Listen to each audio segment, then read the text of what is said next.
Hey guys, in the next 6 minutes I'm going to tell you how to give up sugar. I've done extensive research on the subject, and using these 6 steps I'm about to show you, it's possible to control your cravings and give up sugar.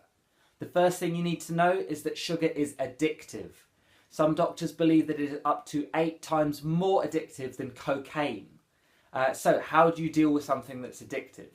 You would treat it in the same way an alcoholic would giving up alcohol. To beat an addiction, you need to treat it like one, and that means going cold turkey. So step 1 is to identify all your sugars. You need to look through all the foods you eat on a regular basis, check the packaging, check the labels. You might have to do some research online and identify where the sugar is coming from. You would be surprised what the food industry pumps sugar into. It's in yogurts, it's in fruit juices, it's in breakfast cereals, you name it. Remember that the ingredients label is usually ordered from highest to lowest content. So if sugar is one of the first few ingredients, then that's a problem. Remember, they would also use words like glucose or dextrose to avoid using the word sugar and hope that you don't notice. So the second thing you need to do is get it out the house. Don't pledge to start once you've eaten everything that's left in the house. Just give it away or throw it away. The best way to quit is to stop eating these foods altogether. If someone else has junk food in the house, tell them to hide it or lock it away. If you have access to junk food, then I guarantee, absolutely guarantee, that sometime in the next week or month you're going to get a craving. Maybe you've had a bad day at work, or you can't be bothered to cook, and then it takes you 2 seconds to reach into the cupboard, grab a sweet and eat it, and you've ruined your progress. Step 3, you have to decide what you're going to eat instead. I suggest lots of fresh vegetables, whole grains, sweet potatoes, lots of chicken, fish, nuts and eggs. Basically real food. As a general rule, be aware of anything that has its own advert on TV. If you're going out for the day, make sure you know in advance what food options are going to be available to you, and if you don't know, bring a healthy snack with you.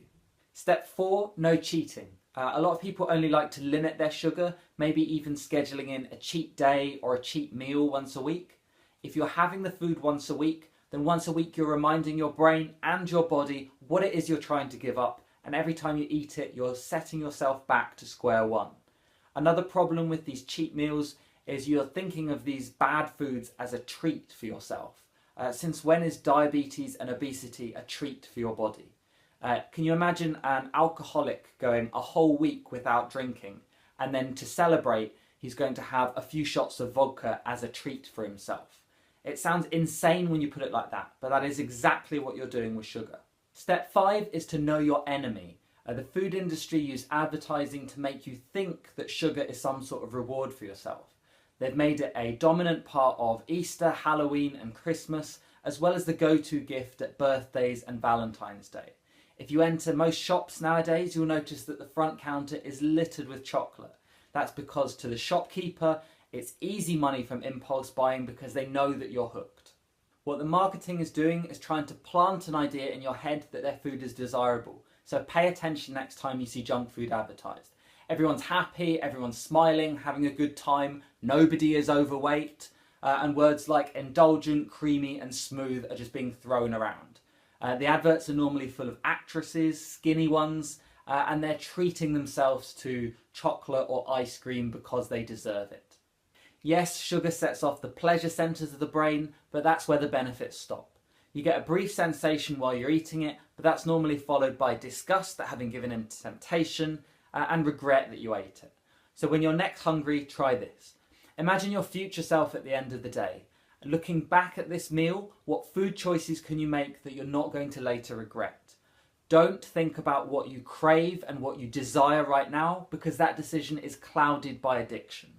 Remember that addiction is the goal for these companies. The only thing they care about is profit, and they do not care about your health. So a quick example of how little these companies care about your health from a book called Salt, Sugar, Fat. There's a breakfast cereal producer who creates sugar frosted flakes, and around this time people were pumping so much sugar into the products. The sugar frosted flakes had over 50% sugar in them. Around this time, this is when the health studies were coming out showing that sugar was a massive contributor to obesity and diabetes. So this company gets together to realise that something has to change about their sugar frosted flakes. And that something was the name. They changed it to Frosted Flakes. They didn't change the recipe because that would reduce addiction by removing some of the sugar. Despite saving people's health, it would reduce profits. So they changed the name to Frosted Flakes. People weren't too conscious about the nutrition labels and didn't read them at that time. So people they were kind of inferring that there was less sugar in it because the word sugar was removed, and the people managed to maintain sales. So when I say that these companies would rather let you die from complications relating to diabetes than sacrifice profits, I'm not exaggerating. Step 6, know your weaknesses.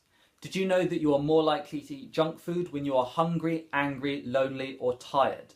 So next time you feel a sugar craving, do a mental checklist. Am I genuinely hungry? If that's a yes, then eat something that's good for you. Are you angry, lonely, or tired? It could be that you're not hungry, you just want to change the way you feel. So distract yourself. You can have a glass of water or go out for a walk. Just don't give in to the temptation.